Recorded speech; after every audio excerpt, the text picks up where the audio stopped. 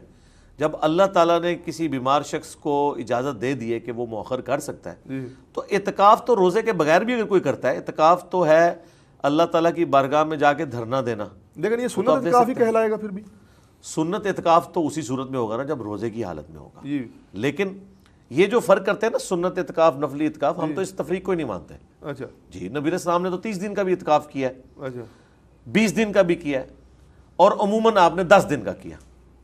بھئی اعتکاف تو 1 دن کا بھی ہو وہ سنت ہی ہوگا، کیونکہ ایک نیکی کا عمل ہے نا۔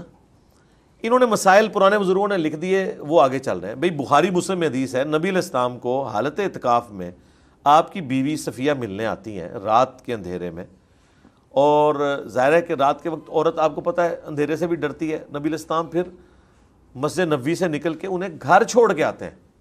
آپ کا اعتکاف تو نہیں ٹوٹا، یہ تو آپ کو بتاتے ہیں کہ آپ گھر چلے گئے تو آپ کا اعتکاف ٹوٹ جائے گا۔ ہم کہتے ہیں آپ گھر کھانے کے لیے جا سکتے ہیں، ٹوائلٹ کے لیے جا سکتے ہیں، بلا ضرورت گھر نہ جائیں۔ لیکن فقہ حنفی میں تو یہ والی جو ضرورت ہے کہ کوئی شخص اپنی بیوی کو گھر چھوڑنے جائے، بلکہ یہ تو اس چیز کے بھی قائل نہیں ہوں گے کہ کسی کو بیوی ملنے آ جائے مسجد میں، یہ تو کہتے ہیں عورتیں گھر میں اعتکاف کریں گی۔ حالانکہ بخاری مسلم میں آتا ہے کہ امہات المومنین بھی مسجد نبوی میں اعتکاف کرتی تھی۔ اچھا جی، عورت کے لیے بھی افضل تو ہے کہ مسجد میں اعتکاف کرے، لیکن اگر سیکیورٹی نہیں ہے، جس طرح آج کل ایک کیٹاسٹرافک کنڈیشن ہے، ٹھیک ہے اس میں پھر گھر بھی کر سکتی ہے۔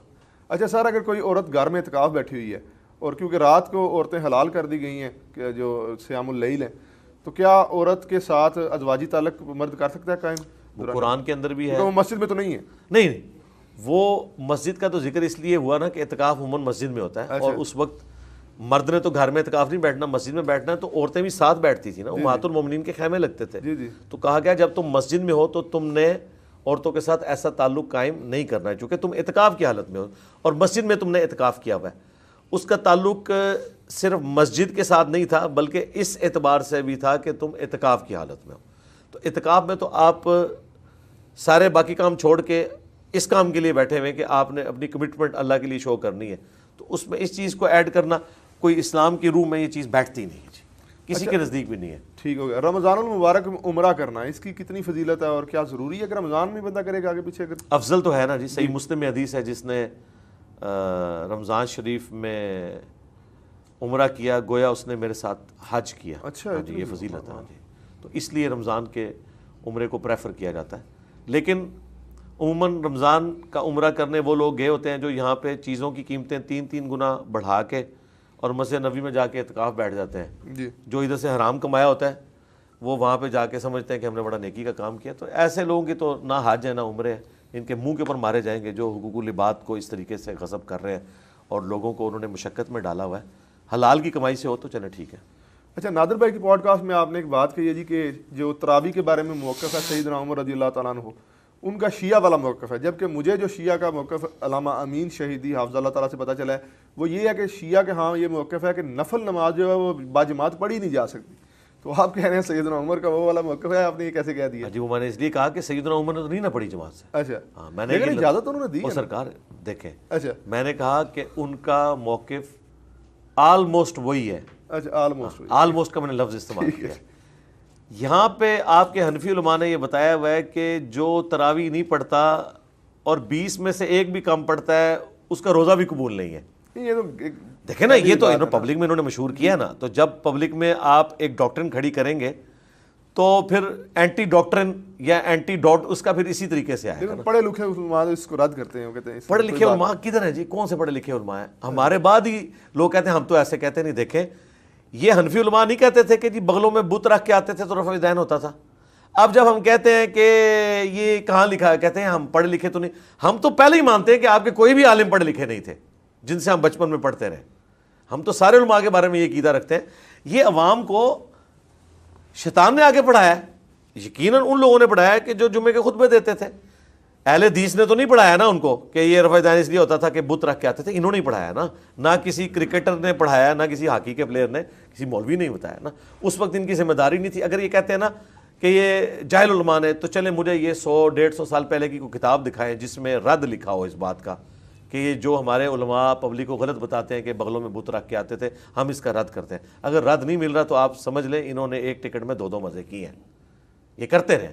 باقی وہ سیدنا عمر کی طرف واپس آئیں۔ سیدنا عمر کا میں نے کہا تھا آلموسٹ وہی موقف ہے جو شیعہ والا ہے کہ سیدنا عمر نے 2010 نمبر حدیث صحیح بخاری کی، جب انہوں نے جماعت کو الاؤ کیا ایک امام کے پیچھے، شروع نہیں کروائی، ہو تو رہا تھا وہ ٹولیوں کی شکل میں، نبی اسلام نے بھی 3 دن جماعت کے ساتھ پڑھی، آپ نے ایک امام کے پیچھے سب کو اکٹھا کیا اور وہاں سے چلے گئے یہ بات کہتے ہوئے کہ اس سے بہتر مرد کی وہ نماز ہے جو رات کے آخری پہر اٹھ کے پڑھتا ہے۔ تو سیدنا عمر نے پھر شیعہ کے طریقے پہ تراویح پڑھی ہے یا سنیوں کے طریقے پہ، آپ خود فیصلہ کر لیں۔ تو لہٰذا میرا یہ جو جملہ ہے نا کہ آلموسٹ وہی موقف ہے جو شیعہ والا ہے کہ رات کے آخری پہر میں اٹھ کے اکیلے مرد کا گھر میں نماز پڑھنا یہ افضل ہے۔ وہ تراویح اور تہجد میں فرق نہیں کرتے؟ کوئی فرق ہے ہی نہیں ہے، کہاں ہے فرق یہ لکھا ہوا؟ لیکن ہمارے لوگ تو تراویح بھی پڑھ رہے ہوتے ہیں، ساتھ میں تہجد بھی پڑھ رہے ہوتے ہیں۔ نہیں، تہجد تو قیام اللیل، تراویح، تہجد یہ ایک ہی نماز کے نام ہے۔ اچھا، نبی الاسلام تو پورا سال پڑھتے تھے، امت کے لیے ایک سنت کے طور پر اسے تھوڑی تاکیداً ایک بات کی گئی کہ تراویح کی شکل میں اس کو رکھا گیا۔ نبی الاسلام سے یا تو کوئی ثابت کرے کہ آپ نے رمضان کے اندر تہجد کے نوافل علیحدہ پڑھے ہوں اور تراویح قیام اللیل علیحدہ کیا ہو۔ آپ تو یہی کرتے تھے، بخاری مسلم کے الفاظ ہیں کہ رمضان ہو یا غیر رمضان نبی الاسلام 11 رکعت سے زیادہ نہیں پڑھتے تھے، یا بس اوقات 13 رکعت سے ہی بخاری میں رپورٹ ہوئے ہیں، جو آج کل سعودی عرب میں، سعودی عرب تو پٹھا گول ہو گیا جے۔ دیکھیں نا پچھلے 100 سال سے ٹین باندھا ہوا تھا انہوں نے کہ جی سعودیہ میں 20 تراویح ہوتی ہیں، ختم کر دی انہوں نے۔ اچھا جی الحمدللہ، اللہ کا شکر ہے، اچھا اچھا اس سال بھی نہیں ہوئی۔ اچھا جائے مسجد نبوی شریف میں بھی 13 رکعتیں ہوئی ہیں اچھا اور حرم مکہ میں بھی 13 رکعتیں، ختم کروا دی انہوں نے، ٹھیک ہے 10 اور 3، اور یہ سنت سے ثابت ہے، صحیح بخاری میں موجود ہے، 13 تک ثابت ہے، 11 عمومی عمل ہے، 13 بھی ثابت ہے، 20 انہوں نے ختم کر دی ہیں۔ اور میں تو سعودی حکومت کا مشکور ہوں کہ انہوں نے ایک اور ایسا عمل جس کی وجہ سے یہاں کے حنفی علماء کو ایک بہانہ ملا ہوا تھا بخاری مسلم کے خلاف جانے کا، وہ انہوں نے عمل ختم کر دیا۔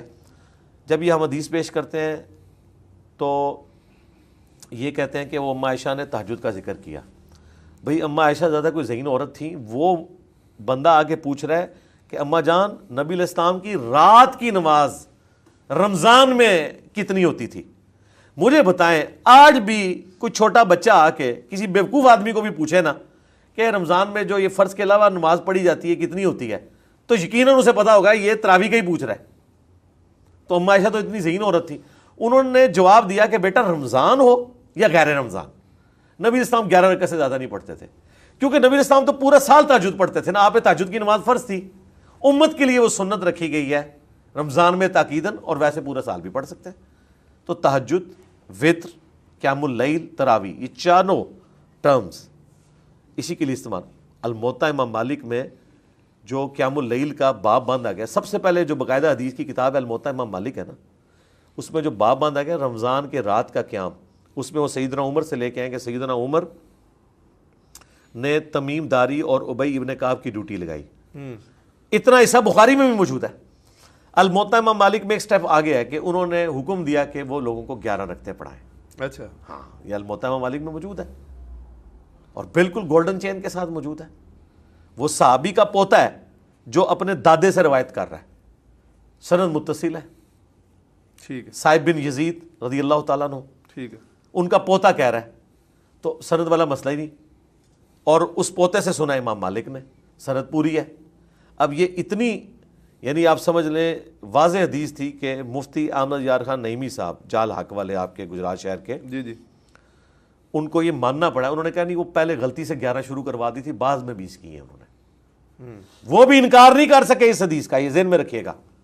انہوں نے رٹ لگائی 20 کی، 20 والی روایت بھی ہے الموطا امام مالک میں، یزید بن رومان والی، لیکن انہوں نے تو حضرت عمر کا زمانہ ہی نہیں پایا. وہ منقطع روایت ہے، جو متصل سند کے ساتھ ہے وہ 11 رکعت والی ہے. ٹھیک ہو گیا سر. تراویح میں باقاعدہ طور پہ ختم قرآن کرنا یا قرآن کا پورا پڑھنا یہ بدعت کے زمرے میں نہیں آ جاتا؟ نہیں، افضل عمل ہے. اچھا بخاری میں آتا ہے کہ حضرت جبرائیل ہر سال دورہ قرآن نبی الاسلام کے ساتھ کرتے تھے. اچھا. اور جس سال آپ کی ڈیتھ ہوئی انہوں نے 2 دفعہ دورہ قرآن کیا. تو رمضان میں 1 مہینے میں پورے قرآن کو کور کرنا یہ نبی الاسلام کی سنت ہے. نہیں تراویح نہیں تھا، نبی الاسلام سے انہوں نے سنا. یہ تفصیل نہیں آئی کہ وہ تراویح میں سنا یا سامنے بیٹھ کے سنا. اچھا. بہرحال اصلاً یہ بات ثابت ہو گئی کہ رمضان میں پورا قرآن کور ہونا چاہیے. ٹھیک ہے. تو ٹھیک ہے، اگر آپ قیام اللیل میں نہیں کرنا چاہتے آپ دن کے وقت میں پڑھ لیں، وہ آپ کی مرضی ہے، جو آپ کو آسانی ہے. ضروری نہیں ہے یہ جو چیز ہے نا کہ جی ضروری ہے پورا قرآن مکمل کریں، یہ نظریہ غلط ہے. ہاں بہتر ہے کہ پورا قرآن کریں. زندگی میں ایک موقع ملا ہے، عام دنوں میں تو آپ نے صورتیں ہی پڑھنی ہوتی ہیں، ایک موقع ملا ہے اسے یوٹیلائز کریں.